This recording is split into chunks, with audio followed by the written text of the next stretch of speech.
What's the most remote place you've ever been to?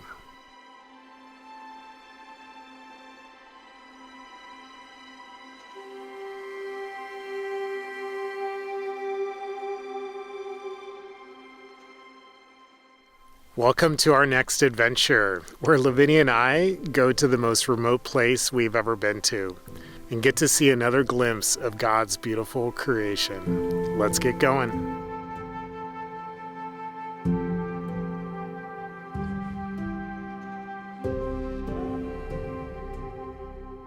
Welcome to the Arctic. Lavinia and I have traveled above the Arctic Circle, and we are now officially in the lower Arctic here in Alaska to visit two incredibly vast and remote national parks, the Gates of the Arctic and Kobuk Valley National Parks. You know, we're going to spend 5 days in this area, base camping actually right here next to this lake.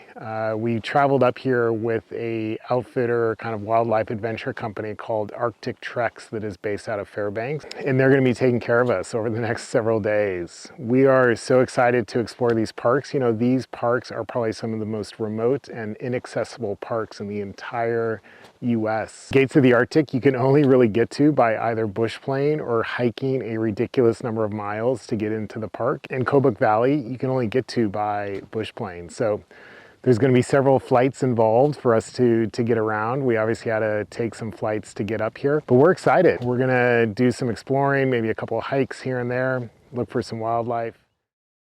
We are in Coldfoot, Alaska right now. We just took a plane up from Fairbanks.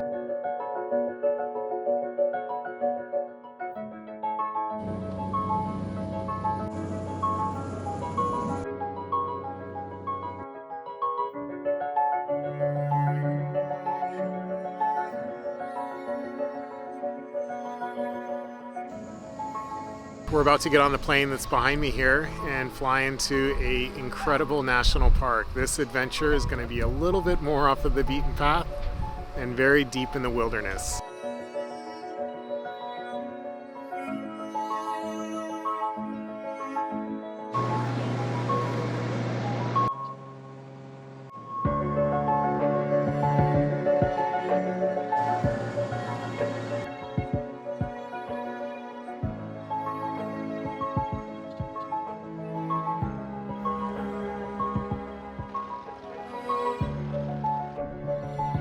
Our home base for this adventure was an incredible little slice of paradise deep into the Gates of the Arctic National Park. We were able to stay on a private piece of land that is an in-holding within the national park. This piece of land was just a couple acres and was set on an incredibly beautiful peninsula on a lovely lake. The great thing about where we were based is there was a very basic cabin that we had access to for shelter and cooking, a dock with some canoes, and even an outhouse. It truly was a great place to be based.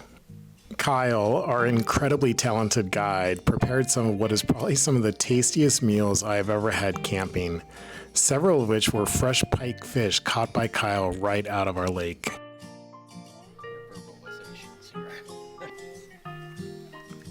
And what was really fun is Lavinia and I discovered some morel mushrooms, which are some fairly rare but tasty mushrooms, pretty near our campsite that we were able to forage and add to a couple of our meals.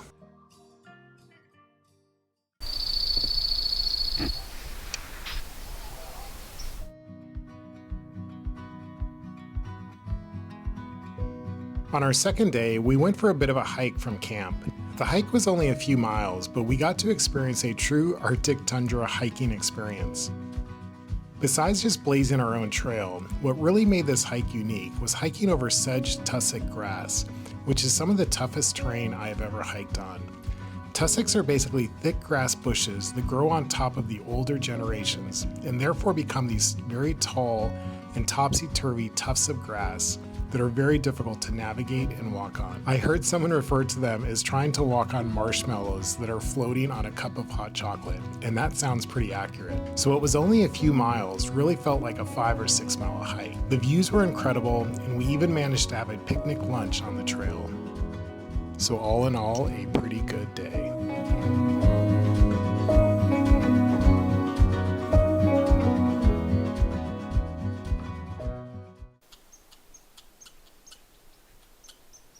As part of this adventure, we got to do something pretty exciting. We weren't entirely sure when and if we were going to be able to do it, as it was very dependent on the weather. But on our third day, we got word of the good news and we got picked up by float plane and ended up transversing almost the entire width of the gates of the Arctic National Park, taking in the incredible views and scenes of the Brooks Mountain Range as these mountains cut across the national park. The Brooks Range is the longest east-west mountain range in all of North America.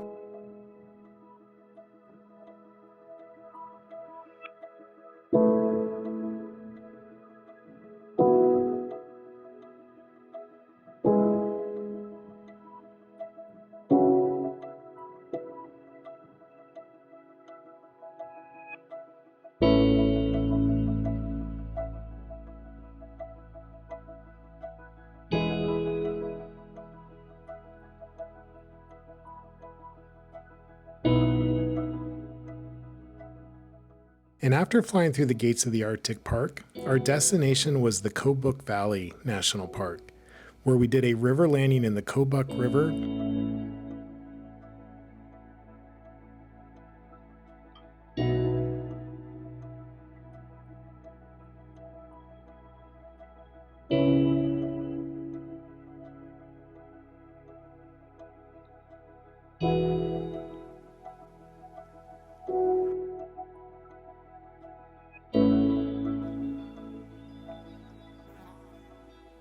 From our river landing, we had distant views of the great sand dunes of the Kobuk Valley. Although the sand dunes is a very small aspect of the vast Kobuk Valley, they definitely are probably the most recognized aspect of the Kobuk Valley National Park. After all, you don't really expect to find sand dunes in the Arctic. They were quite the sight.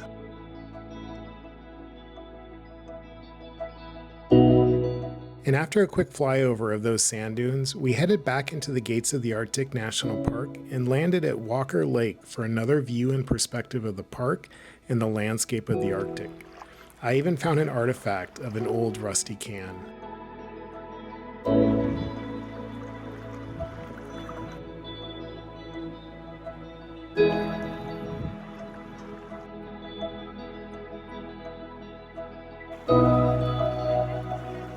The flight was an amazing experience, and I was left with an incredible sense of awe of this beautiful landscape. And this was definitely my most favorite part of our adventure.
Later that day, back at camp, went for a bit of a paddle in the canoe.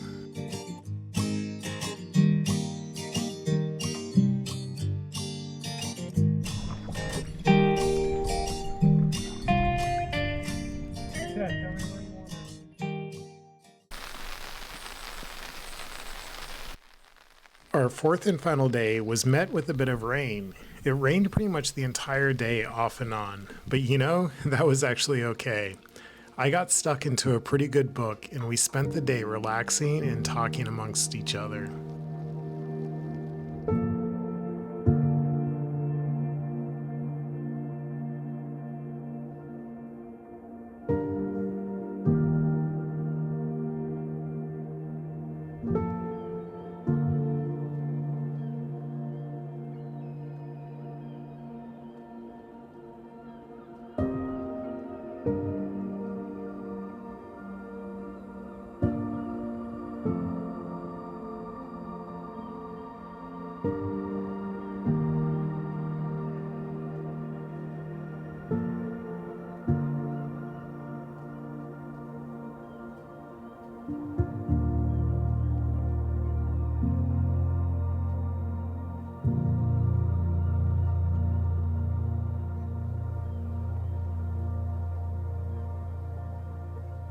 Well, our time in the Arctic is sadly coming to an end. I can actually hear our plane coming in now to pick us up. What an incredible time. You know, there was this book that I was reading by Robert Marshall, who was one of the very early explorers of this region. It was actually in the 1930s, which you would think would be quite late, but this entire region was unmapped. And it was actually these mosquitoes. It was actually Robert Marshall who gave the name to the gates of the Arctic. But I was reading that book during some of my downtime, and especially yesterday when it was raining most of the day. And there was a quote in that book that said, "Adventure is great, but one of its joys is its end." You know, I can say this was a great adventure, but I'm not feeling too joyful right now. I'm actually sad that it's coming to an end. It was just such an incredible time to hit the pause button. 5 days of just soaking up the scenery, not having any commitments or things to get to or to do was just so nice. That flight to Kobuk Valley was just spectacular. Oh my goodness, like the scenery, the mountains, we pretty much flew across the entire gates of the Arctic National Park. So yeah, I'm not too excited that it's coming to an end. But we are getting picked up right now. We're gonna fly back to Coldfoot and then on to Fairbanks. We are excited to go see Tilly and get her picked up. But that's it. We'll see you on the road next time, and may God bless you.